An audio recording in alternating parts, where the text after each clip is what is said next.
પ્રજા પાસે વોટ માંગી સત્તા સ્થાને પહોંચનાર અને મુસીબતોમાં પોતાના ઘરોમાં પુરાઈ જનાર નેતાઓ હવે લોકરોષનો ભોગ બની રહ્યા છે।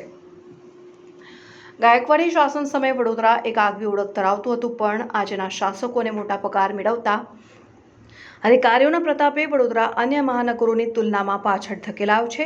વિશ્વામિત્રી નદીના કારણે શહેરમાં પૂર આવી શકે છે તે વાત કંઈ આજની નથી। ભૂતકાળના પૂરના બનાવની કોઈ બોધવાટ લેવાયો નથી। હંમેશા વિશ્વામિત્રી નદી પ્રત્યે દુર્લભ સેવાય છે।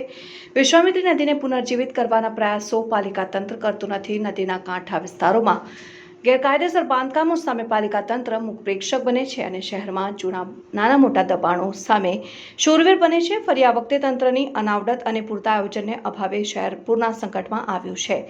વોટ માંગવા ઢોલ નગારા વગાડી લોકોના ઘરો સુધી પહોંચતા નેતાઓ લોકો જ્યારે મુસીબતમાં હતા, તે 2 દિવસ સુધી પાણી ન મળ્યું, જમવાનું ન મળ્યું, ત્યારે ન દેખાયા તો તે સમયે નેતાઓ પોતાના ઘરમાં પુરાઈ રહ્યા।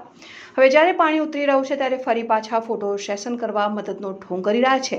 હરણી વિસ્તારમાં વાડી વિધાનસભાના ધારાસભ્ય મનીષા વકીલ પહોંચતા સ્થાનિક લોકોએ હુરિયો બોલાવ્યો હતો। છેલ્લા 3 દિવસથી ભગવાનને સહારે હરણી વિસ્તારના લોકો જીવી રહ્યા હતા।